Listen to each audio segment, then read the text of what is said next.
Brève brève histoire des Autochtones du Québec et du Canada. Très heureux d'être devant vous aujourd'hui pour vous présenter ce sujet. Je tiens à préciser que je ne veux pas parler au nom des Autochtones. C'est une commande que j'avais eue d'une association féministe en Mauricie qui avait contacté le Centre d'amitié autochtone pour faire une conférence sur le sujet et la personne s'était désistée à la dernière seconde. En tant qu'historien, j'ai pris la relève. Mais voilà, je ne prétends pas parler en leur nom, mais c'est un sujet quand même important. Donc, euh, Bien content que vous ayez répondu à l'appel. Donc, la conférence va durer environ 1 heure et ensuite on aura des échanges. Donc, si vous avez des questions, gardez-les en tête ou prenez-les en note. Je ne pourrais pas non plus aborder toutes les thématiques là, sur ce sujet-là. Aujourd'hui.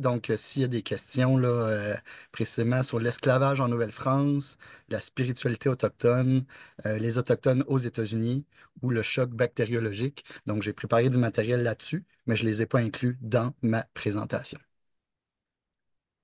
Donc, tout d'abord, qui sont les premiers habitants de l'Amérique? Donc, les premiers humains, évidemment, à peupler l'Amérique seraient venus du continent asiatique par le détroit de Bering, qui était alors en pleine glaciation, il y a de cela près de 40 000 ans. Il y a quelques hypothèses de leur arrivée, un peu plus de 35 000 ans. D'ailleurs, on a trouvé pendant la pandémie là, des traces d'au moins 30 000 ans de présence de l'homme dans une grotte mexicaine, donc ce qui alimente les scientifiques. Hein, les traces archéologiques sont très importantes. Peut-être 20 000 ans, la majorité des Autochtones seraient venus à ce moment-là. Et enfin, la dernière vague, 10 à 15 000 ans. Ça, c'est une époque certaine où l'Amérique entière était peuplée. Donc, les derniers Autochtones qui vont peupler le territoire arrivent il y a 10 000 ans et les Inuits il y a environ 2 000 ans. Vous pouvez d'ailleurs voir à droite là, l'animation du détroit de Bering. Quand le continent s'est rempli de glace, ça a pu permettre aux humains de passer d'un continent à l'autre. Ce pont terrestre est connu sous le nom de la Béringie, mieux connu sous le nom populaire de détroit de Bering. Donc, je vous ai mis une autre carte ici pour illustrer ça. En fait, selon l'anthropologue Christy Turner, il y aurait eu 3 vagues de migration de ces Autochtones. Donc, tout d'abord, la vague la plus ancienne serait la majorité des Autochtones qui ont d'abord descendu vers l'Amérique centrale et vers l'Amérique du Sud. Une fois que les glaciers vont se retirer lors de la dernière période glaciaire, là, les Autochtones vont commencer à remonter vers le nord. La deuxième vague, on parle surtout des Autochtones, les Navatos, les Apaches et les Nadon. Et la vague la plus récente, ce sont les Inuits qui vivent au cercle polaire. Ici, je vous ai mis une représentation de la planète lors de la dernière glaciation, donc il y a environ 10 ou 12 000 ans. Vous pouvez remarquer que le Québec entier, à cette époque-là, était sous la glace, pratiquement jusqu'à Washington. La glace était très présente en Amérique du Nord. Donc, il a fallu attendre que la banquise, que les glaciers se retirent pour que les Autochtones puissent habiter cette partie du territoire. En 2021, on a découvert des empreintes humaines vieilles de 23 000 ans. Euh, Ça pourrait réécrire l'histoire du peuplement de l'Amérique.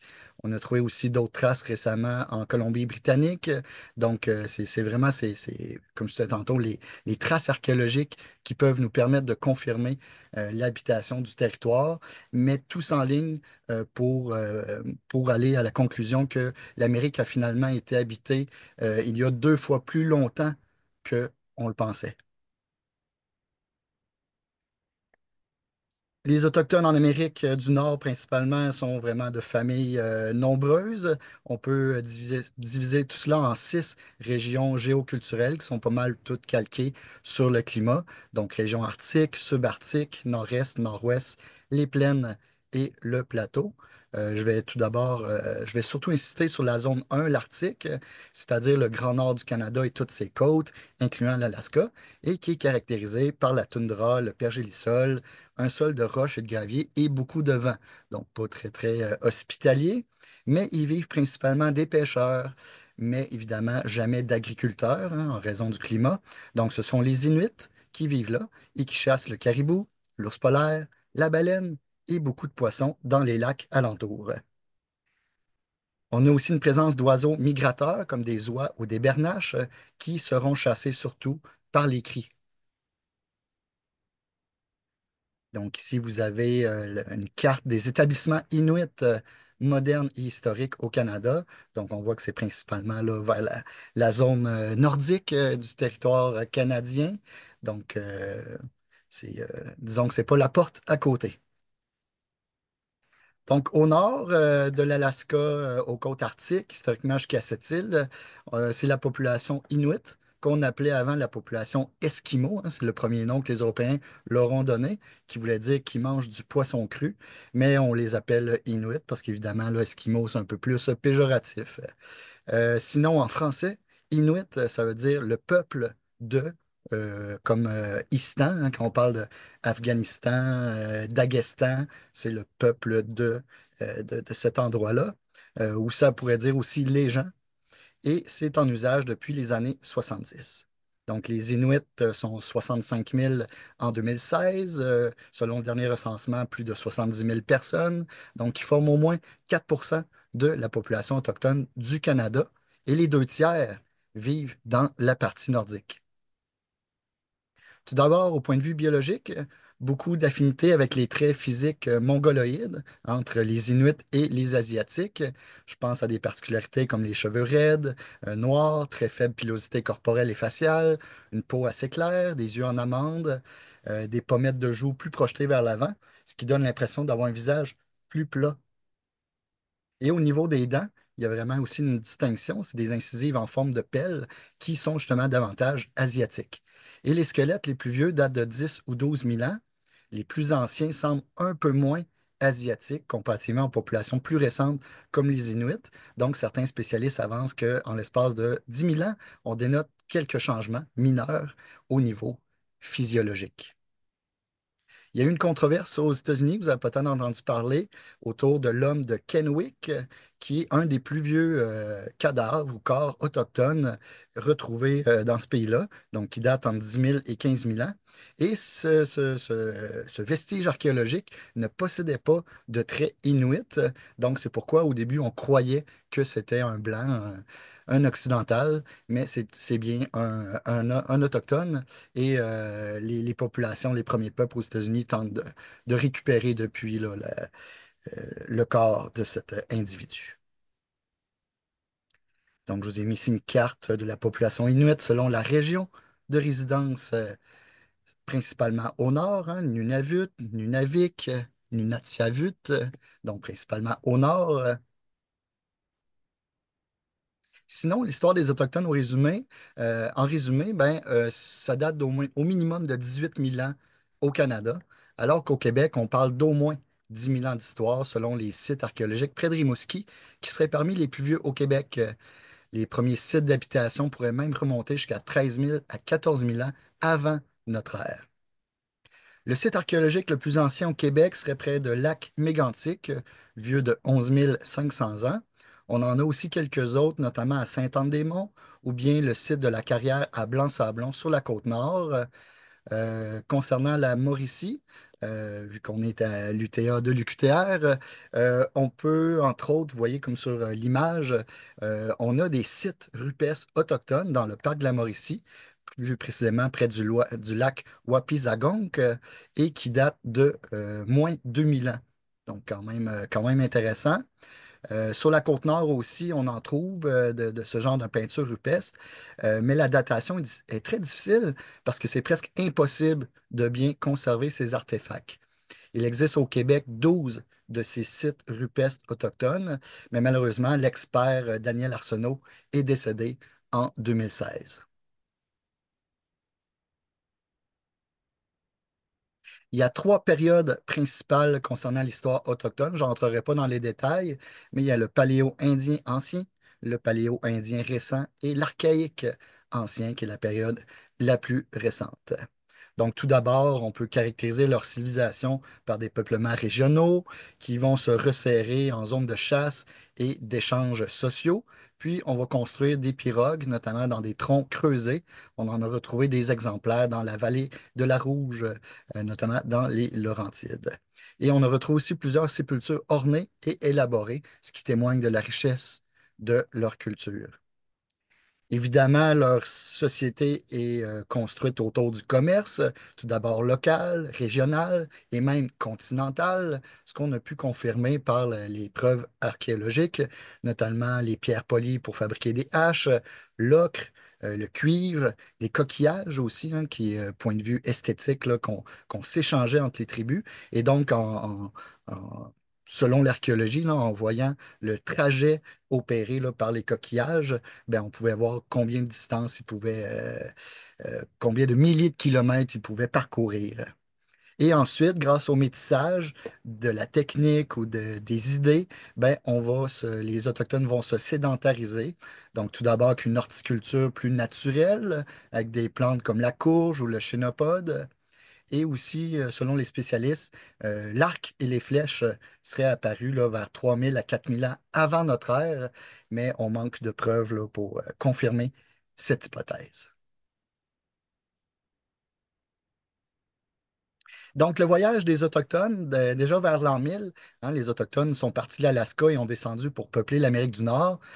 Puis c'était un voyage étalé sur environ 500 ans. Donc, c'était pas rien. Et longtemps, on croyait que ces populations étaient statiques, mais leur dynamisme a été démontré et prouvé de plus en plus. Donc, il y a deux grandes familles principales chez les Autochtones au Québec, les populations iroquoiennes, qui sont plutôt sédentaires et qui vont adopter l'agriculture et former une enclave, notamment dans la région de New York ou du sud de l'Ontario, et les Algonquiens, qui, eux, vont continuer d'être des chasseurs-cueilleurs, donc des nomades, et ce mode de vie était vraiment nécessaire à la survie des peuples et facilitait le réseau commercial, donc économique. Et les nomades, souvent, ils suivaient les animaux, les tribus animalières qui passaient d'un territoire à l'autre. Donc, on suivait la nourriture pour être sûr de rester bien alimenté. Évidemment, le problème pour un historien, ben, c'est l'absence de documents écrits. Hein. Comment on peut écrire l'histoire d'un peuple sans écriture ou un peuple simplement de tradition orale? Parce qu'en fait, les seuls documents qui ont été écrits il y a 400 ou 500 ans l'ont été, mais par des Européens et non des Autochtones. D'ailleurs, je vous invite à lire le livre de l'anthropologue et ethnologue Jacques Goddy, qui s'intitule Le vol de l'histoire, qui parle justement de ce détournement de la culture autochtone. Donc, évidemment, il y a certaines lacunes, parce que l'histoire des Autochtones d'Amérique a été faite par des non-autochtones, comme on peut en dire autant pour l'histoire des femmes, l'histoire des pauvres ou l'histoire des immigrants, qui n'ont pas été écrits par eux, mais par d'autres personnes de d'autres classes sociales et de d'autres cultures, évidemment. Donc, pour le Québec, vous avez ici là, une représentation des trois principales familles, donc les Iroquois dans la vallée du Saint-Laurent et au sud des Grands Lacs, les Algonquiens qui étaient nomades, donc qui voyageaient partout sur le territoire en orange, et les Inuits qui sont une famille à part au nord, au nord du Québec complètement. Les premiers contacts se sont faits d'abord avec les Vikings qui ont quitté l'Islande, colonisé le Groenland, sont venus jusqu'en Amérique du Nord, c'est certain. Dans les années 1960, on a retrouvé au moins deux villages à Terre-Neuve, notamment L'Anse aux Meadows. Donc, on sait que les Vikings sont venus ici. Selon les sagas islandaises, le contact avec les Autochtones s'est pas très bien passé. Donc, les Vikings sont retournés vers leur patrie nordique, sont retournés au Groenland, entre autres, parce qu'il y a eu des batailles avec les Autochtones. Donc, le contact n'a pas été favorable à ce moment-là. Autrement, il faut attendre 500 ans plus tard pour les premiers contacts avec des Européens, avec des pêcheurs normands basques et bretons qui sont venus ici là, bien avant Jacques Cartier, donc dès les années 1500, parce qu'on venait pêcher la morue, on la faisait sécher sur les rives du Saint-Laurent, et donc ça a été un premier contact quand même positif là, dans ce cas-ci pour les Autochtones du Québec. Donc, le premier Européen à vraiment créer un contact au Québec, c'est Jacques Cartier, qui arrive ici en 1534, donc il débarque en Gaspésie au mois de juillet. Et la veille de son départ, il érige une croix au nom de François Ier à Gaspègue, qui veut dire Gaspé. C'est un mot micmac qui veut dire au bout de la terre. Et il va nommer ce territoire-là Canada d'un mot autochtone qui veut dire village ou maison. Donc, le mot Kanata, qui voulait dire le pays des Autochtones de la région que Cartier a visité. Donc, lui, il croyait que c'était le nom du territoire et donc il a nommé le Canada à ce moment-là. Et c'est là, en Gaspésie, qu'il va planter la fameuse croix ornée du blason de la France, sur ce qui est aujourd'hui la pointe de Penouille, et ces hommes vont s'agenouiller pour l'occasion. Il va convaincre les Autochtones que c'était simplement une balise de repérage pour les bateaux, mais évidemment, là, il y avait un aspect politique à cette croix-là. Donc, quelques Iroquois assistent à la scène médusée, et parmi eux se trouve Laguana, le grand chef Donnacona, qui ignore que son destin, celui de ses plus proches, auront basculé avant la fin du jour. Parce qu'en fait, Cartier va kidnapper ses deux fils, Tagnogani et Domagaya, avec la promesse de les ramener l'année suivante. Donc, à l'époque de Cartier, il souligne la présence de plusieurs centaines d'Indiens, des tribus algonquines en fait, qui fréquentent la région. Et on juge qu'à l'arrivée des Européens, on comptait plus de 225 000 Autochtones au Canada, donc environ 10%, dont près de 20 000 se trouvaient sur l'actuel territoire du Québec. Donc, vous pouvez voir d'ailleurs la carte là, vers 1500 où étaient situées les nations iroquoiennes, les nations algonquiennes et les territoires en tant que tels. À la période du Sylvicole, les populations algonquines vont désigner le fleuve Saint-Laurent sous un nom particulier, le nom de Mactogoek, très beau nom poétique qui signifie le chemin qui marche. Et ensuite, le fleuve va être renommé par Jacques Cartier, Rivière de Canada ou Rivière du Canada. Euh, voilà. Souvent, en fait, Jacques Cartier va effectivement là, ramener les deux fils là, de Donnacona l'année suivante. Mais disons que les relations au début ont été un peu tumultueuses. Et selon l'historien Laurent Turcot, on peut même compter jusqu'à 187 Autochtones qui vont être amenés en Europe entre 1505 et 1615. Donc, pour plusieurs raisons. Ben, tout d'abord, évidemment, prouver au roi qu'il existe des peuplades ou des civilisations inconnues de l'autre côté de l'océan. Et deuxièmement aussi, pour les interroger, pour savoir justement, pour mieux connaître leur territoire, leur richesse. Donnacona va entre autres lui parler là, du royaume de Saguenay. Donc François Ier était bien curieux, il voulait en savoir davantage. Donc c'est pour ça qu'on les amène, pour mieux les interroger et mieux connaître leur culture. Donc, Jacques Cartier revient en 1535, l'année suivante, et il découvre le Saint-Laurent, qu'on voit ici, là, peint par Jean-Antoine Théodore Gudin. C'est une œuvre qui est désormais gardée à Versailles, en France, une œuvre magnifique. Donc, on voit que les Autochtones là, ont quand même accueilli favorablement les premiers bateaux de Jacques Cartier. Et c'est lors de son deuxième voyage, je vous rappelle que Cartier est le premier Européen à vraiment découvrir le fleuve Saint-Laurent, et donc il va remonter le fleuve vers une contrée qu'il a entendu parler, Hochelaga. Et donc en octobre 1535, il découvre ce village-là iroquoien et débarque sur une île peuplée par des Iroquoiens du Saint-Laurent. Et je précise, c'est un peuple distinct des Iroquois. C'est la même famille linguistique, mais c'est deux nations différentes. J'aurai l'occasion de revenir là-dessus. Donc, cette île-là est appelée Hochelaga par ses habitants et Jacques Cartier lui-même va la renommer Mons Realis ou Mont-Royal en latin. D'ailleurs, sur la carte à gauche, là, on voit bien Monte Real en portugais, donc qui va donner le nom de Montréal. Et c'est lors de ce voyage-là que Jacques Cartier va nommer la grande montagne le Mont Royal. D'ailleurs, cette scène-là a été reconstituée dans l'excellent film Hochelaga, Terre des Armes, qui a été réalisé en 2017 par François Gérard dans le cadre du 375e de Montréal. Donc, on revoit bien là, le contact entre Jacques Cartier et les Autochtones d'Hochelaga et son ascension du Mont-Royal. Donc, c'est un film là, que je vous invite à voir ou à revoir. C'est un film qui se passe dans plusieurs époques du Québec, mais entre autres, là, celle de Jacques Cartier est très intéressante, très réaliste.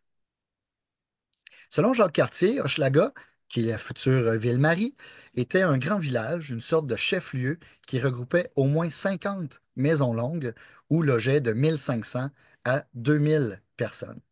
Donc, les maisons longues sont des maisons traditionnelles où on vivait à plusieurs familles dans la culture huronne et iroquoienne. Donc, je vous mets une représentation ici. Mais vous pouvez aussi aller voir, entre autres, à Wendake, là, il y a une reconstitution d'un village huron-Wendat. Et donc, ce sont des maisons longues communales rectangulaires à toit en arc. Et donc, on pouvait fabriquer la nourriture à l'intérieur et on vivait là, vraiment là, plusieurs familles à l'intérieur de ces grandes maisons. Et à droite, vous pouvez voir un village, un village iroquois, aussi avec des maisons longues. Et ce qu'on peut remarquer d'intéressant, vous voyez en bas, là, Entrance Gate, c'est la porte d'entrée. Donc, la palissade était construite de sorte que de loin, on ne pouvait pas voir l'entrée. Donc, c'était vraiment là, une excellente stratégie militaire. Donc, Jacques Cartier va se rapprocher, entre autres, là, des Autochtones parce que son équipage, à l'hiver 1535, va pogner une maladie, le scorbut, qui est en fait un manque une carence de vitamine C. Et donc, en questionnant habilement Domagaya, qui avait déjà eu cette maladie-là, Cartier apprend le secret de la tisane d'Aneda, hein, du cèdre blanc, et qui permet de récupérer là, certaines vitamines. Et donc, l'équipage a été rapidement délivrés de cette maladie. Donc, grâce aux Autochtones. Ici, vous voyez le nom des peuples algonquiens en caractère italique et ceux des peuples iroquoiens en caractère régulier. Donc, comme je ne suis pas un spécialiste là, des Autochtones, je ne vais pas m'attarder à chacune des familles. On va se concentrer principalement sur le Québec, mais vous pouvez voir là, qu'il y en a beaucoup là, qui ont existé.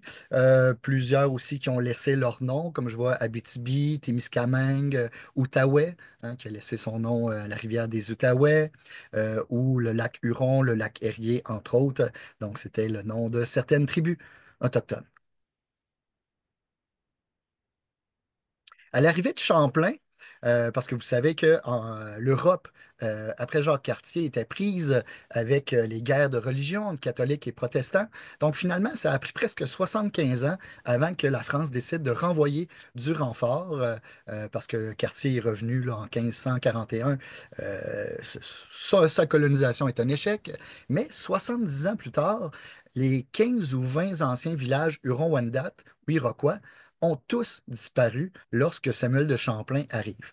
Donc, on peut l'expliquer, entre autres, là, notamment par l'épidémie de l'hiver 1535, qui est sans doute pas la seule à s'être produite au cours des 115 années entre l'arrivée des premiers bateaux dans le golfe du Saint-Laurent et la première épidémie officielle de 1616. Il faut préciser aussi que c'est pas les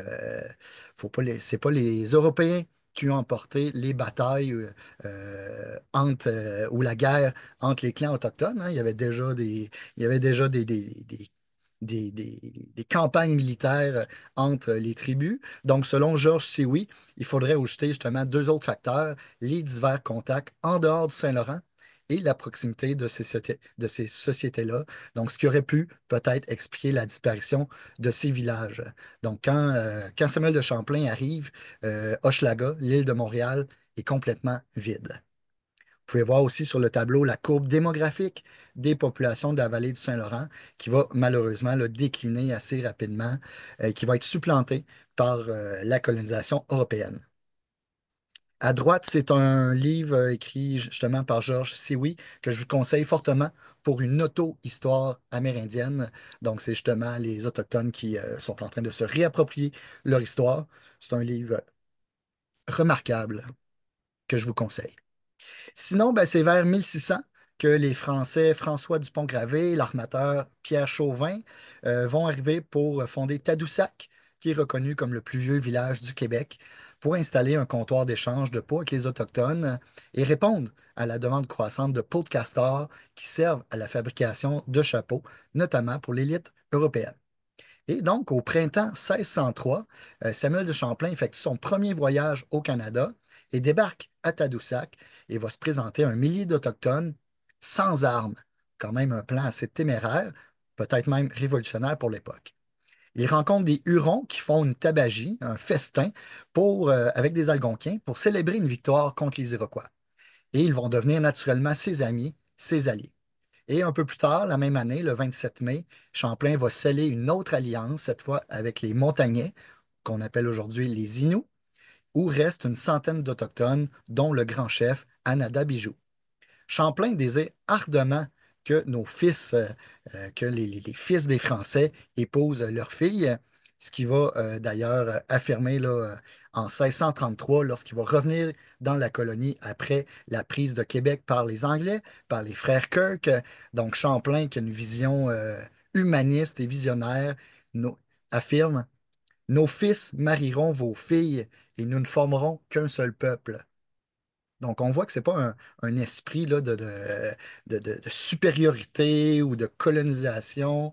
C'est vraiment un esprit d'échange, d'égalité entre les cultures qui est en train de se mettre en place par Champlain. À droite, vous avez une représentation de Étienne Brûlé, qui est un truchement, donc un coureur des bois qui parle les langues autochtones et qui est envoyé dans ce qui va devenir l'Ontario actuel pour explorer le territoire. Et donc, Étienne Brûlé est le premier Européen à aller en Ontario. Donc, c'est Champlain qui l'envoie là-bas. Ici, Samuel de Champlain arrive à Québec le 3 juillet 1608. Donc, évidemment, là, les Autochtones ont été très impressionnés par ces immenses bateaux qu'ils appelaient des maisons, hein. Pour eux, c'était carrément des maisons sur le fleuve, des maisons flottantes. Et il va commencer là, à visiter le Canada avec les Autochtones de la place. Il va notamment faire la guerre avec eux, avec les Algonquiens contre leurs propres ennemis, les Iroquois. Donc, il va s'allier aux Hurons. On voit ici d'ailleurs un croquis fait de la main même de Samuel de Champlain. On le voit au centre. Donc, il s'est mis à l'avant-plan. Donc, évidemment, là, les mousquets européens ont été favorables à cette alliance avec les Autochtones, puisque dans le fond, les Autochtones ont dit, oui, vous pouvez venir vous installer chez nous, mais vous allez vous battre avec nous contre nos ennemis.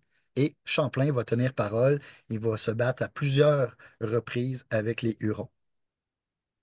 Dès 1611, Champlain installe un poste de traite, poste de commerce à Hochelaga, qui va devenir Ville-Marie en 1642. Un personnage important que je voulais vous parler aussi dans la région de Trois-Rivières, peut-être vous connaissez l'édifice capitanal qui a donné son nom. En fait, c'est un chef Innu, euh, ami des Français. Selon la prononciation, il faudrait même dire Capitainache. Donc, le père de Capitanal, ami de Champlain, a été tué lors d'une bataille en 1615 contre les Iroquois où Champlain lui-même a été blessé. Et Capitanal était encore enfant quand son père mourut, mais avec le temps, il entend les anciens de la nation raconter comment Champlain vint d'abord dans leur pays et comment les Inuits s'efforcèrent de le persuader de demeurer parmi eux. Effectivement, en 1633, le chef et un certain nombre de montagnais d'Inuits de la région de Trois-Rivières vont à Québec dans 18 canots, donc quelques jours à peine après le départ des Anglais et le retour de Champlain, dont l'absence avait quand même duré près de 4 ans. Capitanal va mourir au cours de l'année 1634, mais justement, les Autochtones vont à Québec pour dire aux Français, ben oui, venez vous installer à Trois-Rivières. Et c'est comme ça que va être fondé le fort de Trois-Rivières le 4 juillet par un certain Monsieur Laviolette. Capitana laisse sa femme et trois enfants, soit un fils d'environ 17 ans et deux petites filles. Et avant de mourir, le chef Inou demande aux notables de sa nation de maintenir les bonnes relations qu'il avait établies avec les Français. Et afin de bien prouver son amitié pour ceux-ci, il va se faire transporter au nouvel établissement des Trois-Rivières pour être enterré près de ses amis français. Donc, il demande aussi d'être porté en terre par des Français qui reçoivent chacun un cadeau de lui. Et donc, on fit droit au désir de Capitanal et Champlain va faire entourer sa tombe d'une clôture. Et il y a un autre témoin de l'époque, le père Paul le Jeune, un jésuite, qui tenait Capitanal pour un homme d'un grand bon sens et un ami fidèle des Français. Donc, déjà là, un point intéressant à retenir, c'est qu'on n'a pas, on n'a pas tassé les Autochtones pour s'installer dans la région mauricienne. On a été invités à le faire, à s'installer.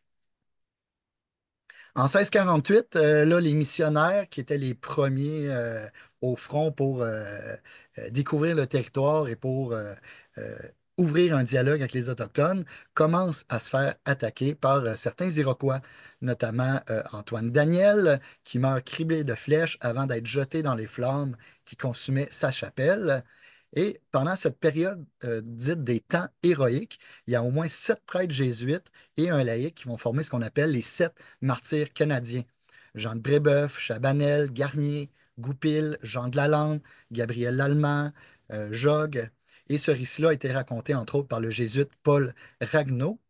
Il existe même une municipalité qui existe depuis 1928, Saint-Martyr canadien. Et il y a un monument aussi à Sillery, près de Québec, là, qui a été élevé en 1940 à ces glorieux martyrs.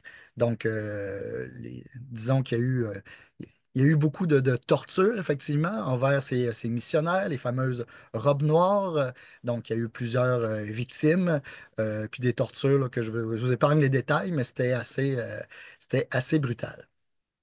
Puis il y a quand même d'autres aussi, d'autres prêtres qui ont été martyrs des Autochtones, mais c'est plus souvent des laïcs qui travaillent pour les Jésuites. Donc, je vous ai mis d'autres noms ici, là.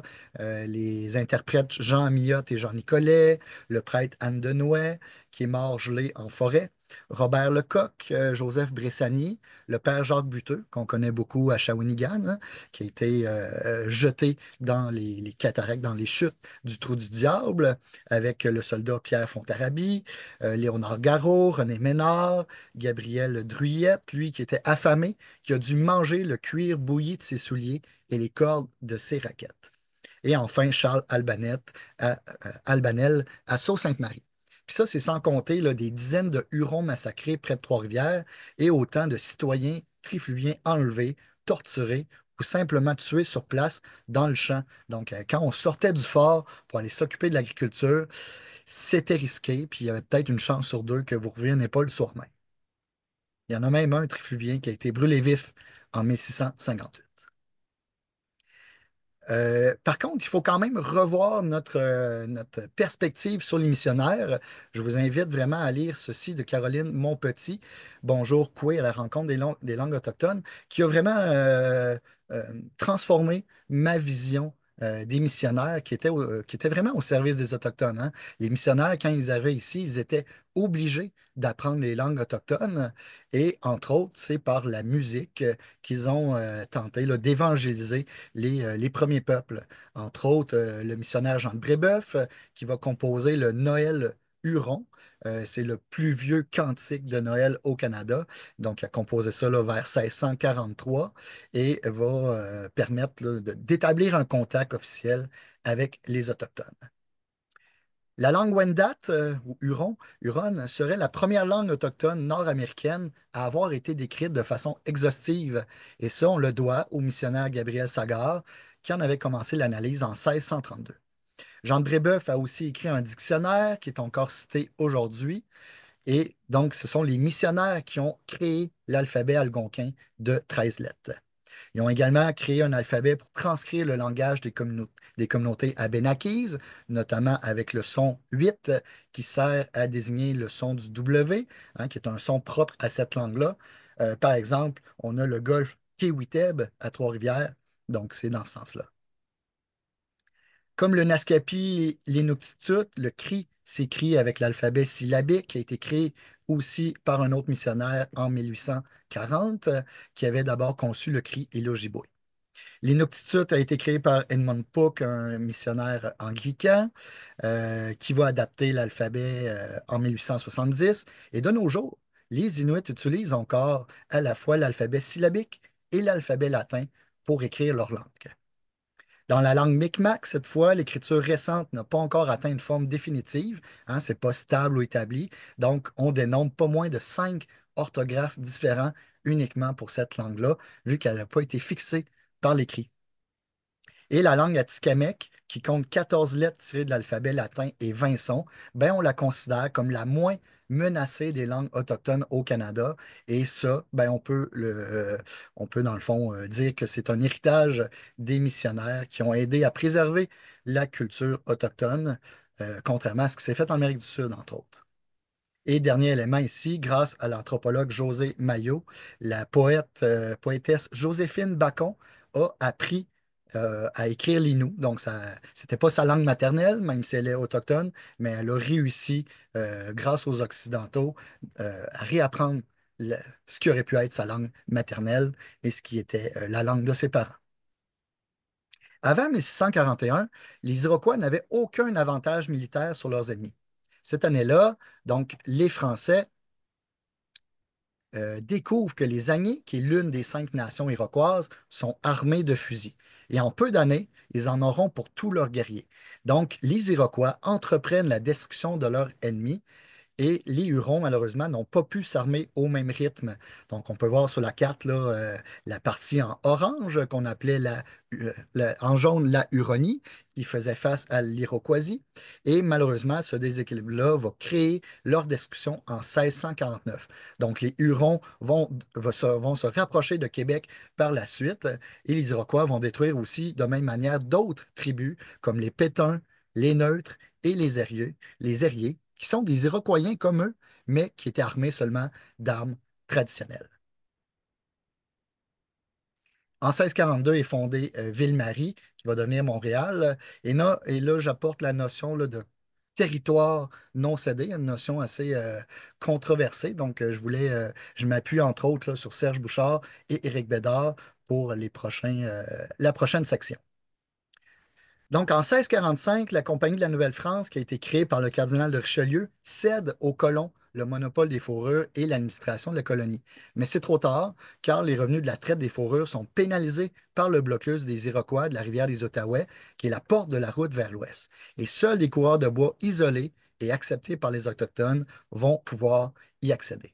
Donc, il y a certains coureurs de bois, comme Radisson et des groseilliers, qui vont remplacer les missionnaires pour aller chercher des fourrures directement sur le territoire des Autochtones. Un coureur de bois, c'est comme un voyageur, hein, c'est un aventurier directement impliqué dans la traite des fourrures. Donc, il opérait durant le 17e siècle dans l'Amérique du Nord coloniale, mais à l'opposé du voyageur, il ne possède pas de permis émis par le roi de France. Puis je vous ai mis là, ici quelques noms de coureurs de bois connus. Étienne Brûlé, Louis Joliette, Jean Nicolet, la famille La Vérendrye, quand même très connue, et quelques autres. Donc ici, ils établissent le commerce des fourrures dans le nord-ouest. Il y a eu aussi quelques mariages mixtes, dont le premier en 1644, donc un mariage franco-autochtone. Mais finalement, là, ça va être interdit là, par les autorités françaises. À partir de 1706, on interdit les unions mixtes, qu'on disait propices au désordre et au libertinage. Et il y a aussi François de Laval, Monseigneur François de Laval, qui en 1663 réussit à faire interdire la vente d'eau de vie aux Autochtones, qui est impliqué dans la traite des fourrures, parce que ça commençait à occasionner certains problèmes. Jean Talon va finalement reprendre ce commerce-là, mais il interdit aux Autochtones de s'enivrer. C'est un peu paradoxal. Et finalement, là, on recommande que la vente d'alcool soit interdite dans les villages autochtones, mais permise ailleurs dans la colonie. Donc, on voit à gauche l'expansion du territoire par la Compagnie des Sans-Associés jusqu'en 1663, et par la suite, les guerres iroquoises que la Nouvelle-France va devoir faire. Donc, on va envoyer, Jean Talon va envoyer entre autres le régiment Carignan-Salière pour établir la paix dans la colonie, parce que sinon, là, ça empêchait là, vraiment la colonie de se développer. Et vous voyez en bas, là, en orange, les 5 nations iroquoises. Donc, c'est là-dessus là, que je vais insister pour parler des territoires non cédés. Donc, vous voyez ici là, l'Iroquoisie ou la Ligue des 5 nations. Donc, vous voyez là, que ces gens-là sont très loin de Montréal, hein. Ils n'ont pas habité l'île de Montréal dès sa fondation, au contraire. Et en 1650, la population iroquoise s'élève à peine 25 000 âmes et comptait environ 2 200 guerriers.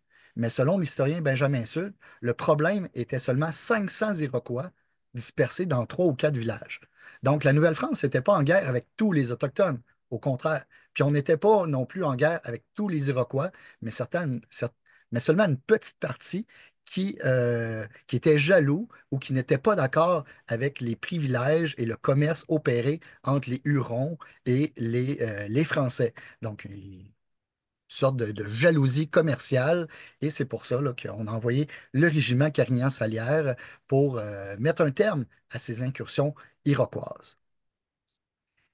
Et j'insiste là-dessus, vous voyez là, les 5 nations iroquois, justement, et c'est seulement à partir de 1767, donc quand une première paix est signée, que des centaines d'Iroquois, principalement de la nation Mohawk, vont s'installer dans la région de Montréal. Donc, il y a eu un nouveau drapeau à Montréal en 2017 qui arbore désormais un pin blanc qui symbolise l'arbre de la paix chez les peuples autochtones au centre des armoiries. C'est parfait. Donc, c'est un très bel élan d'inclusion et de reconnaissance. Par contre, en octobre 2021, le ministre responsable des Affaires autochtones, Yann Lafrenière, va déclarer que le club de hockey canadien fait erreur en affirmant désormais que Montréal est un territoire autochtone non cédé. Et effectivement, on le voit exactement là, sur la carte, on voit que les 5 nations iroquoises n'habitaient pas le territoire montréalais quand Ville-Marie a été fondée en 1642. Hein, ils vont venir s'installer presque 30 ans plus tard. Donc, de dire que c'est un territoire non cédé, c'est une erreur. Deuxièmement, en 2019, la mairesse de Montréal a remplacé le nom de la rue Amherst par la rue Atateken. Donc, Amherst, c'est ce fameux administrateur anglais, britannique, qui, lors de la guerre de la conquête, avait envoyé des couvertures infestées de petites véroles, de varioles, pour nuire aux Autochtones. On dit même que c'est une des premières armes bactériologiques. Donc, Amherst, effectivement, là, devait disparaître de nos rues. Et le mot Atateken signifie frère et sœur en Mohawk et évoque la notion d'égalité entre les personnes. Par contre, qui était-il? Ben, Atateken est un militaire et administrateur colonial anglais qui a reçu la reddition de Montréal en 1760 et va exprimer par la suite sa volonté de voir l'éradication des Autochtones, hein, ce qui en fait quand même un personnage controversé. Donc, si on aurait voulu remplacer Amherst par un Autochtone, ben, il aurait peut-être fallu choisir quelqu'un d'autre. Puis pourquoi un Mohawk alors que les Mohawks ne sont pas un peuple fondateur de Montréal? Donc ici encore, un petite problématique que l'historien griche des dents à chaque fois. Par contre, un personnage important, Kondiaronk, le chef des Hurons des Grands Lacs, va consacrer les dernières années de sa vie aux démarches diplomatiques en vue d'établir une paix générale entre les Français, leurs alliés autochtones et les Iroquois. C'est un des principaux artisans de la Grande Paix de Montréal qui va être signé quelques jours après sa mort. D'ailleurs, sur le Mont-Royal, il y a le belvédère Kondiaronk, hein, pour honorer sa mémoire, mais on aurait pu remplacer Amherst par Kondiaronk. Donc, c'est quoi ce traité-là? Ben, c'est signé le 4 août 1701, donc sur la rue Saint-Sulpice, le traité de la Grande Paix de Montréal, qui est signé entre le gouverneur Sieur de Calière, qui est le représentant officiel de la France, et 39 nations autochtones, qui met fin à des guerres intermittentes. Donc, cette paix-là est officiellement entérinée en présence de plus de 1300 Autochtones, qui représentent plus de 30 nations. Encore aujourd'hui, la signature d'un traité de paix entre la France et plus d'une trentaine de nations distinctes est un véritable exploit diplomatique parce que ça met fin à près d'un siècle de conflits. Le traité instaure la paix générale de l'Acadie aux confins du lac supérieur, des sources de l'Outaouais au confluent du Missouri et du Mississippi. Donc, c'est un traité qui garantit aux Autochtones le libre accès à de vastes territoires de chasse et assure de nouveaux marchés pour la traite des fourrures. Donc, c'est un traité qui va être important jusqu'à la conquête et qui va marquer même les relations avec les Premières Nations jusqu'au 19e siècle. Donc, c'est un des plus grands événements diplomatiques de l'histoire coloniale française. Et à la fin du 18e, les traités vont prendre de plus en plus la forme d'instruments de dépossession territoriale, hein, par le biais des traités de cession. Mais désormais, depuis le milieu du 20e siècle, on inclut les rituels et la rhétorique autochtone, donc pour les reconnaître. Et dans les archives de Montréal, on peut voir ce fabuleux document. Donc, c'est justement une copie du traité de 1701 où chacune des tribus a pu signer euh, avec l'animal totem de son clan. Donc, ça, c'est conservé là, dans les archives montréalaises. Vous pouvez le retrouver aussi sur Internet. Très, très beau document euh, de la Grande Paix de Montréal. Donc, on voit ici là, l'apogée de la Nouvelle-France, du Labrador à la Louisiane, qui inclut les cinq Grands Lacs, alors que les Iroquois, eux, sont comme euh, se replient sur la chaîne de montagne des Appalaches et font comme une parenthèse entre les 13 colonies anglaises et euh, la colonie française. Donc, vous voyez ici là, cette fameuse cette apogée de la Nouvelle-France avec tous les forts français qui ont été construits. Et donc, la Grande Paix de Montréal est révélatrice des transformations du système, puisque l'une des clauses importantes est la reconnaissance du statut de médiateur armé au gouverneur de la colonie française, à qui les nations présentes à Montréal acceptaient de soumettre leurs différends pour qu'ils rendent une décision et la fassent respecter. Donc, les Autochtones reconnaissaient l'autorité du roi de France et se soumettaient à lui pour euh, certains actes de justice. Mais avec la conquête britannique de 1760, cette logique de médiation va céder la place à celle de la protection par la proclamation royale de 1763. Donc, sous les Français, on avait une relation d'égal à égal avec les Autochtones, mais désormais, avec la conquête britannique, ben, les Autochtones vont devenir la pupille de l'État. Hein, la pupille, c'est-à-dire des enfants. Donc, on va infantiliser et on va leur donner un statut minoritaire à vie à ces gens-là. Donc, ce qui est très problématique, évidemment. Donc, ce qu'il faut retenir ici, tout d'abord, c'est que lors de l'alliance de 1603 entre Champlain et trois tribus autochtones, ce qu'on appelle la coalition laurentienne, donc les Autochtones répondent que les Français sont bienvenus chez eux s'ils acceptent de commercer et auraient pu dire quelque chose comme, oui, vous pouvez vous installer sur notre territoire, on vous invite, cependant, vous allez aussi vous battre avec nous. Et Champlain a tenu parole.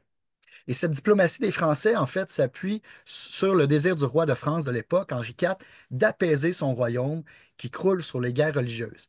Pour faire la paix, Henri IV proclame lui-même l'édit de Nantes, qui est un appel à la tolérance entre les protestants et les catholiques, et lui-même renie la religion protestante et se convertit à la foi catholique.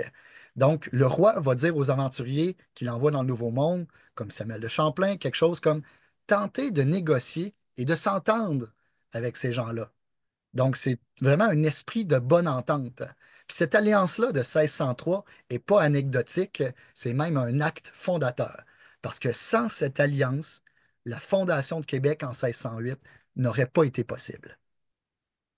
De plus, il faut comprendre que cet état d'esprit d'une diplomatie de l'apaisement, de la pacification, d'une collaboration entre partenaires égaux n'a aucun lien avec les relations avec les Autochtones développées après la conquête britannique, hein, qui ont été basées principalement sur l'asservissement, l'infantilisation, puis la méthode française n'a rien à voir non plus avec le modèle canadien, entre autres la loi sur les Indiens en 1876, ou avec le modèle des États-Unis, dans lequel les premiers peuples sont simplement chassés par les armes de leur territoire ancestral.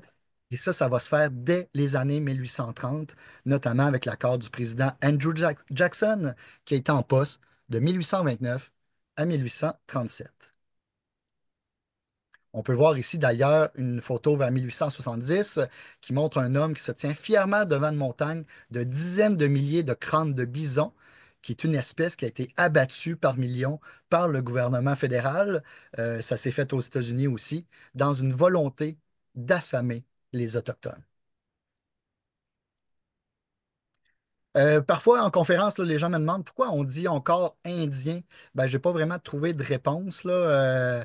En fait, ça date de Christophe Colomb, hein, qui va mourir en étant persuadé d'être arrivé en Inde. Donc, c'est pour ça qu'on dit les Indiens. Puis, c'est Christophe Colomb qui découvre l'Amérique, là, avec des guillemets. Mais on l'utilise encore de nos jours, hein. On dit encore du blé d'Inde puis du cochon d'Inde, alors que c'est un animal et une plante qui viennent d'Amérique du Sud. Aussi, c'est le mot est utilisé dans la loi de 1876, l'acte des sauvages, qui a été adopté par Johnny MacDonald, adopté pour, je cite, tuer l'Indien dans le cœur de l'enfant. Hein? Tout un premier ministre. Puis le terme indien est désormais considéré comme obsolète et offensant. Donc, voilà. À droite, vous avez Louis Riel, on ne peut pas ne pas en parler, hein, le père du Manitoba, chef des Métis, qui a été pendu en 1885, même s'il était défendu par des milliers de personnes au Québec et même par le premier ministre Honoré Mercier, qui parlait de lui comme notre frère. Hein. La grand-mère de Riel vient de Masquinongé, il a fait ses études à Montréal, et Johnny MacDonald va répondre, Louis Riel sera pendu même si tous les chiens du Québec aboient en sa faveur. Tout un personnage. Et plus récemment, dans les années 60, Trudeau père et Jean Chrétien, qui était ministre des Affaires autochtones, ont fait un livre blanc en 1969 dont l'objectif était de supprimer les réserves et le statut d'Indien inscrit, mais ça a finalement rencontré une vive résistance de la part des Premières Nations, alors qu'aujourd'hui, c'est le contraire. Les communautés le demandent, hein, l'abolition de la loi sur les Indiens, puis à cette heure, ben, c'est le gouvernement fédéral qui ne semble pas encore prêt. Ici, je vous ai mis un tableau des échanges entre l'Europe et l'Amérique. Donc, l'Europe a amené en Amérique plusieurs maladies, des animaux et des produits. Quand même, on peut remercier les Autochtones pour plusieurs produits alimentaires, le maïs, les fèves, arachides, patates, manioc, courges, papaye, goyave, tomates, avocats, ananas, piment, cacao. Donc, tout ça, c'est un apport autochtone à l'Europe. Mais il y a aussi des maladies comme la syphilis, la fameuse maladie des poètes maudits. Donc, ça proviendrait de l'Amérique. L'héritage autochtone pour le Québec est large. Tout d'abord, les textiles. Vous voyez en bas là, une représentation de l'habitant, donc des vêtements comme les souliers de bœuf, les mocassins, les capots de poêle ou les cases de poêle. Donc ça a été pris dans l'héritage autochtone. Au niveau de la nourriture, il y a la technique d'agriculture des trois sœurs, les haricots, le maïs et la courge qu'on faisait pousser ensemble en symbiose. On peut nommer aussi la toca, la patate, le tabac, l'eau d'érable. Pour les accessoires de transport, évidemment, les raquettes, le canot, les mocassins, la traîne sauvage. Il y a même des mots aussi qu'on utilise qui viennent des Autochtones, comme kayak ou power. Chez les animaux, les mots comme caribou, wapiti, carcajou, lynx, moose en anglais, qui va devenir orignal, le wawaron, ce sont des mots autochtones. Parmi les poissons, masquinongés, achigan, ouananiche, anguilles, marsouins, ainsi que leurs usages. Et bien sûr, en médecine, j'en ai parlé tout à l'heure, là, grâce aux écorces, aux tisanes de cèdre, du thuya et la gomme d'épinette. Donc tout ça, ça fait partie de l'héritage autochtone. On peut aussi s'intéresser à la toponymie. Hein. Il y a plusieurs toponymes autochtones qu'on retrouve dans les noms de lieux québécois. J'ai parlé de Kanata qui est devenu Canada, mais Québec lui-même, hein, qui veut dire là où le fleuve se rétrécit. Donc c'est un mot algonquien qui est utilisé aussi par l'écrit les Micmacs. Et d'autres noms comme Hochelaga, Gaspésie, Rimouski, Tadoussac, Shawinigan, Mascouche, Chibougamau, Chicoutimi, Manicouagan, Kakuna, qui est mon village natal, Témiscouata, Masquinongé, Mikinak, Natashquan, Maniwaki et Oshiaga, qui veut dire gens aux mains agitées en Mohawk et qui est devenu le nom d'un festival de musique au Québec. À droite, vous avez la baie de Tadoussac, fabuleux endroit. Et des fois, il y a aussi des mots qu'on utilise en québécois et qu'on ne sait même pas que ça provient des Autochtones. Donc, je vous donne un exemple que j'ai trouvé. C'est le mot ticoun, qui proviendrait des langues algonquiennes et qui voudrait dire le paria d'une tribu. Donc, aujourd'hui, on connaît là, ce mot-là comme un homme qui a l'air très jeune, mais qui veut se sentir plus vieux, une personne qui fait montre d'une grande insouciance ou naïveté, une personne médiocre dans ce qu'elle fait. Bref, un ticoun. Si vous avez d'autres exemples, là, vous pourrez l'écrire dans les commentaires. Donc aujourd'hui, les Autochtones représentent environ 1% de la population québécoise. Donc, je vous ai mis à droite là, la carte des 11 nations. Euh, la population autochtone est nettement plus jeune que la moyenne québécoise et elle connaît une croissance démographique rapide. Et environ 60% des Autochtones et des Inuits vivent dans l'une ou l'autre des 55 communautés réparties sur le territoire du Québec. Vu qu'on est en Mauricie, à l'UTA de l'UQTR, donc je voulais insister principalement là, sur les deux communautés locales, les Atikamekw de Wemotaci, qui sont environ 2000 personnes. Eux maîtrisent leur langue. À 100%, ils sont capables de parler leur langue, mais parlent à 80% français et 10% en anglais. Alors que la communauté d'Odanak, qui sont des Abénakis, sont 2600, mais il y a moins de 5% de cette communauté-là qui maîtrise sa propre langue. Donc, on parle surtout le français et encore une fois, un petit peu l'anglais. Je voulais parler aussi de la Société Saint-Jean-Baptiste, parce que vous savez que de nos jours, en fait, il y a au moins 33 nations au Canada qui regroupent plus d'1 million d'individus, donc environ 4 à 5% de la population canadienne. Et on recense actuellement 200 langues parlées, dont 60 langues autochtones, qui appartiennent à 12 familles linguistiques et sont pas mal toutes menacées, sauf l'Inuktitut. Et en 2016, la SSJB a présenté un mémoire là, devant une, les audiences pour renouveler la politique culturelle du Québec.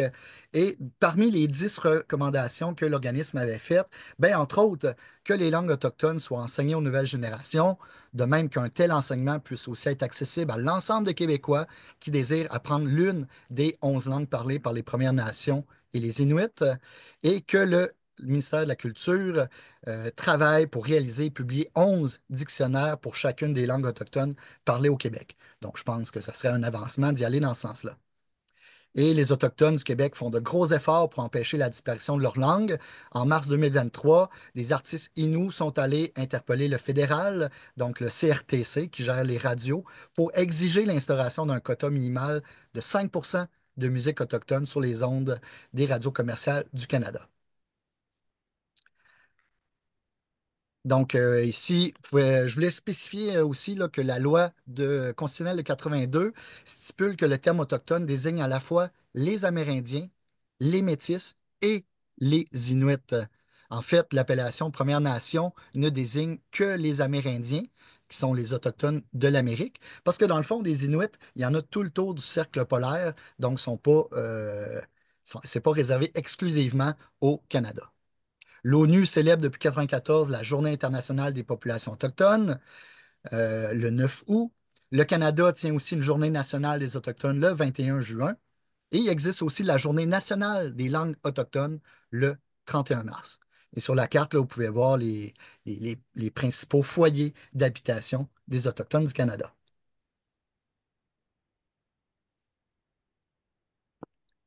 Aussi, j'ai parlé brièvement tantôt des traités. Donc, au Québec, là, on a eu la paix des Braves en 2001. Puis dans les années 70, signé par Robert Bourassa, un traité avec les Cris, avec les Autochtones du Nord. Donc, voyez en jaune, en fait, là, les terres autochtones sans traité. Mais dans le fond, dans le milieu hein, du Canada, dans le fond, il y a eu des traités, mais finalement, il y a eu de la collusion et le gouvernement fédéral a réussi à racheter les terres autochtones en faisant alliance avec des pseudo-autochtones. Là. En tout cas, il y a eu beaucoup de bisbilles à ce niveau-là. Donc, vous voyez là, que la plupart ont eu des traités, mais n'ont pas toujours été là, respectés.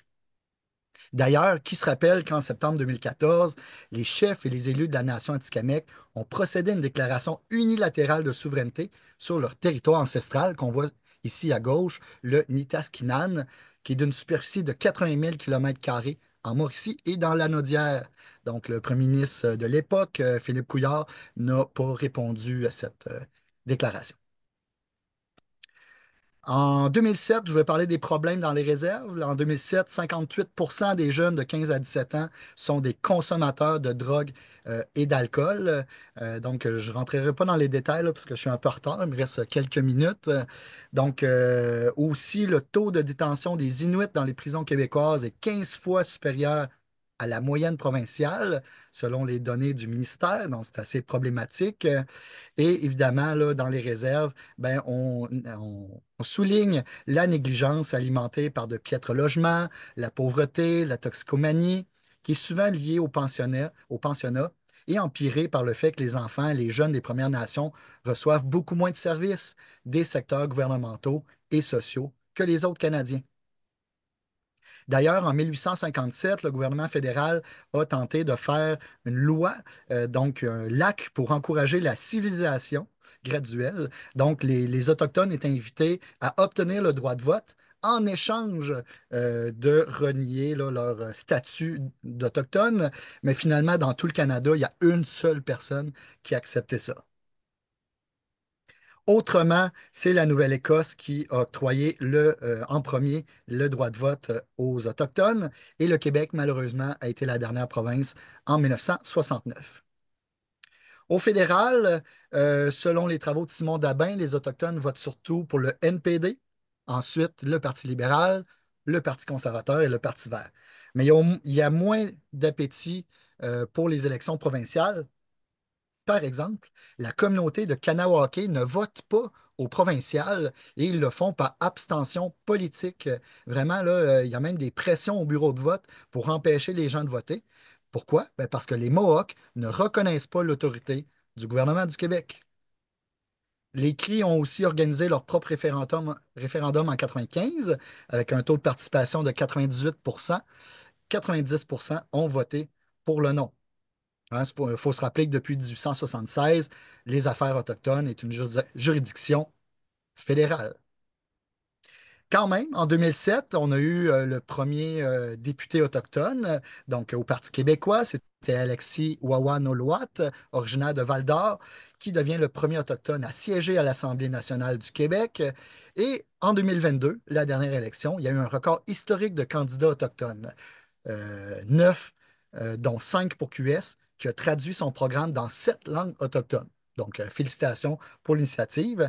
Puis, on a eu la première femme autochtone élue, Catherine Champagne-Jourdain, dans Duplessis, donc dans le nord du Québec, et qui est devenue ministre québécoise de l'Emploi. Avant de terminer, il faut absolument que je vous parle évidemment des pensionnats. Donc, le dernier pensionnat québécois, celui de Pointe-Bleue au Lac-Saint-Jean, a fermé ses portes en 91. Au Canada, le dernier pensionnat a fermé ses portes 5 ans plus tard, en 96, en Saskatchewan. Et selon le professeur Daniel Salé, il parle au sujet des pensionnats comme un traumatisme intergénérationnel. Hein, les Autochtones souffrent d'ailleurs toujours de discrimination en santé, en éducation, en employabilité. Et en juin 2015, après presque 9 ans de pouvoir, Stephen Harper a reconnu que les pensionnats étaient un génocide culturel. Et je vous ai mis ici la liste de tous les pensionnats et foyers fédéraux au Québec. C'était pas tous donc les pensionnats sont gérés par des communautés religieuses, alors que les foyers sont gérés par le gouvernement, donc par des laïcs. Donc, il faut faire attention là, quand on dit des pensionnats, ils ne sont pas tous nécessairement liés à une confession religieuse.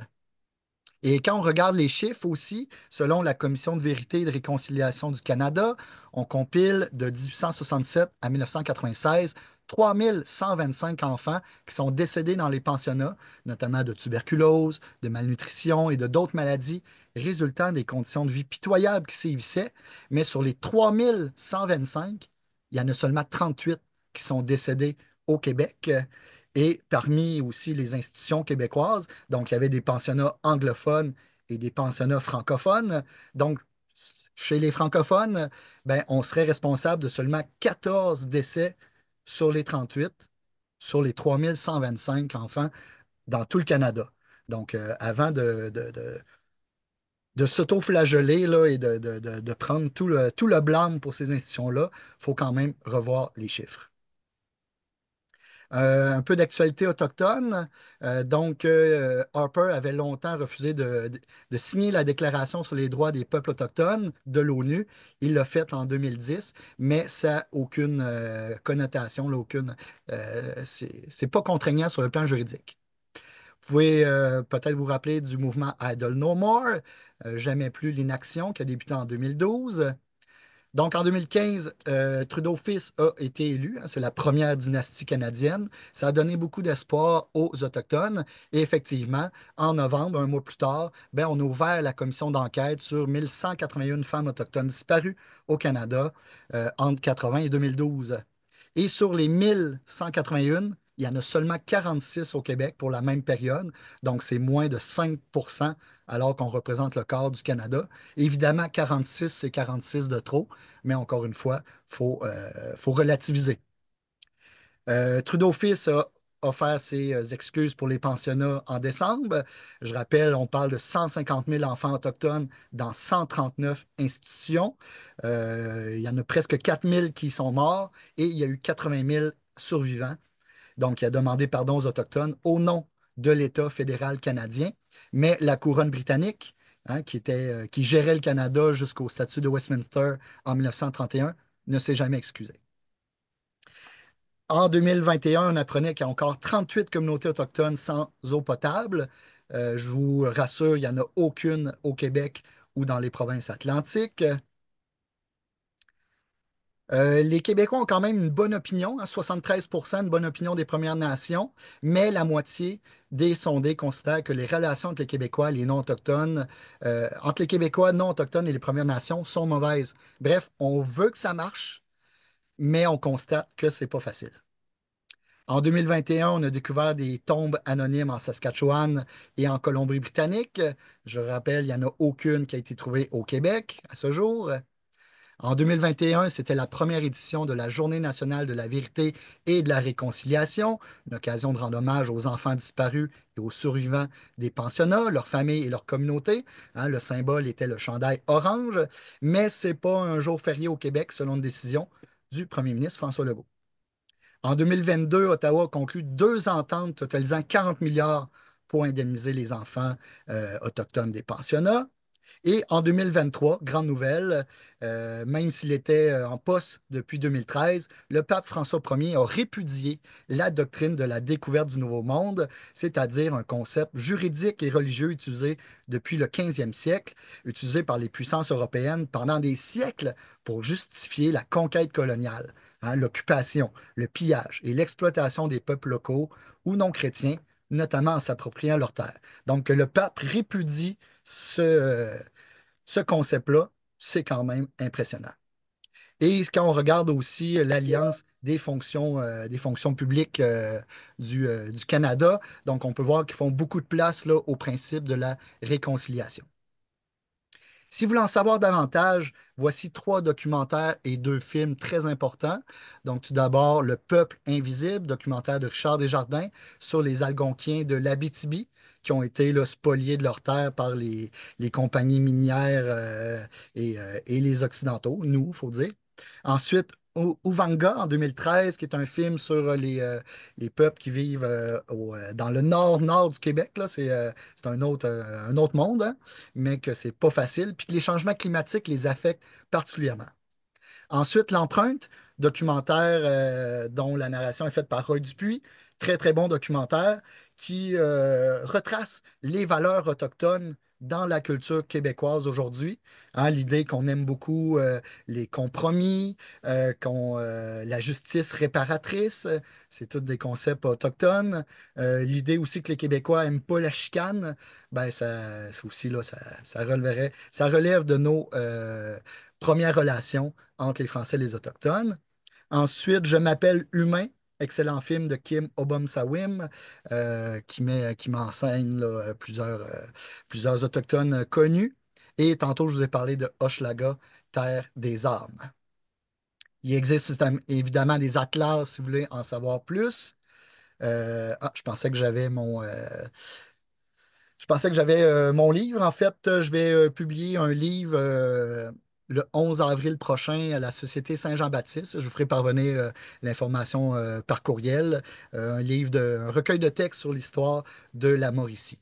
Donc, merci beaucoup pour votre écoute et je serai présentement là, ouvert à des questions ou des commentaires ou à aller plus profond là, sur des sujets que j'ai pas pu développer davantage. Merci beaucoup.